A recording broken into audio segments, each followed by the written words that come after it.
So let's talk today about when Satan tells the truth. I've had some people tell me that is against the rules. He can't tell the truth, he can only lie. Let's look at this verse that comes from a reference in the Come Follow Me lessons and refers us to Moses chapter 4. The serpent said unto the woman, ye shall not surely die. That's a true statement. You're not going to die today. Your spirit is eternal, so it's not ever going to die. For God doth know. Does God know? Yeah, he knows what's coming. That in the day that ye eat thereof, then your eyes shall be opened. Is it a true statement that their eyes would be opened when they partook of the fruit? So notice, all he's doing so far is telling the truth. And ye shall be as the gods. Is it true that when you gain the spirit of discernment, you're more like a god than you were before? Knowing good and evil. Knowing is one of those words that's kind of iffy, like, what does it really mean to know what color blue is? Really? What does it really mean to know the Grand Canyon? I know where it's at. That means I know it. Okay, then somebody else knows the ins and outs of it in every crack in every plant and every animal. Everything he said here is true. Then we add the unspoken things. The tree was good for food. True? We weren't there, but we can assume it was. It was pleasant to the eyes. True?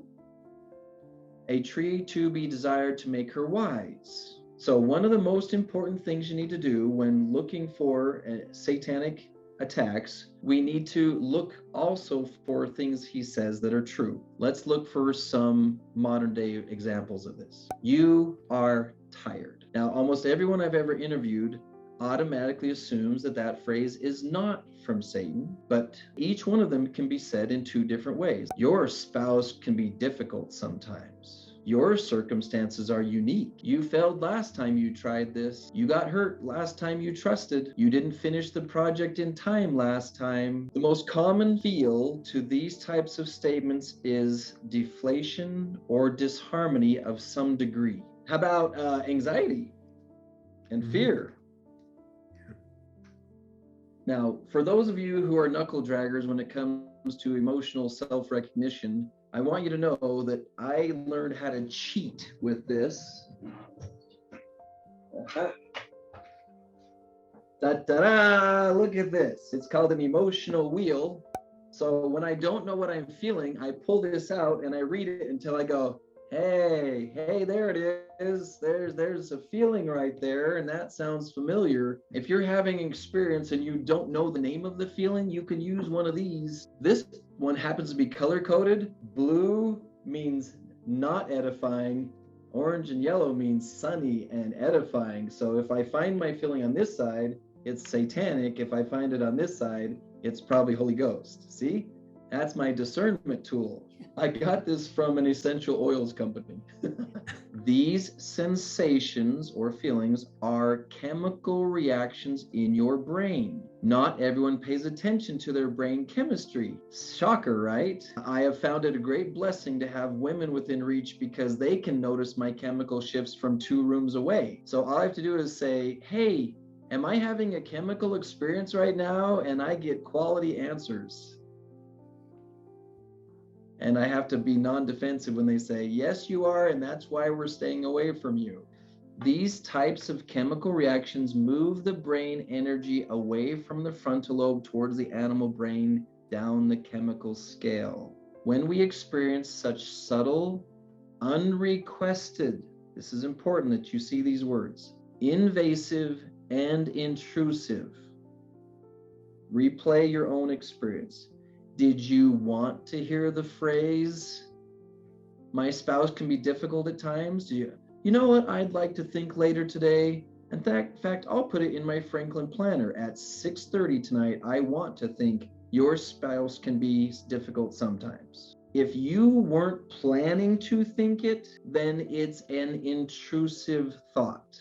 If you wouldn't plan to think it, then it's an intrusive thought. Any thought that spontaneously enters your mind with the intent to belittle, deflate, flatten, or create any of these emotions is from Satan because it's not from the Holy Ghost and it's not from you. When we experience this, we are shoved into a level 1 on the chemical scale. We have not yet sinned, but the battle has begun. Like a peace-seeking Nephite, we have been invaded against our will.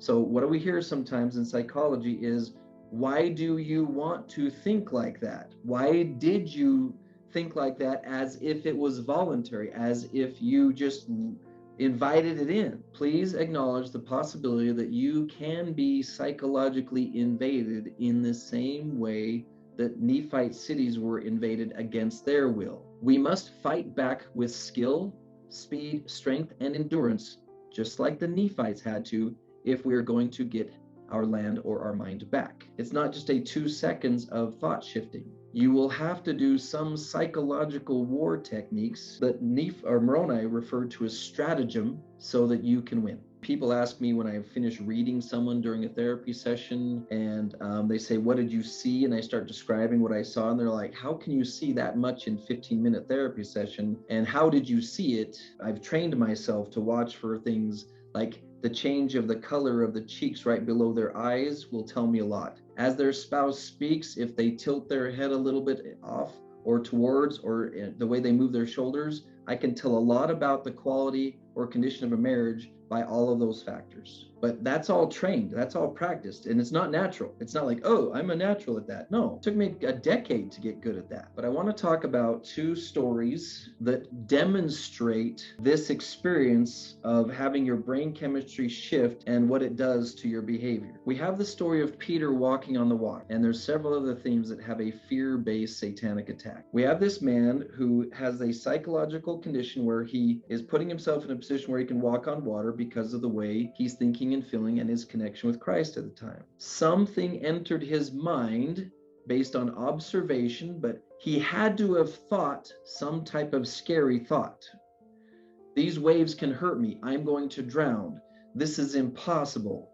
It's not hard for us to guess what thought he experienced that caused him to collapse his confidence and start sinking in the water. But we know he wasn't on the same psychological path he started on. We're pretty sure Christ didn't say something to decrease his confidence. Hey, you could sink right now. Did you lose your focus? Like, you could actually drown right now. We're pretty sure Christ didn't burst his bubble of confidence. Probably not the Holy Ghost either. He was already proving he had one mindset. But something had to have entered his mind that knocked him off course.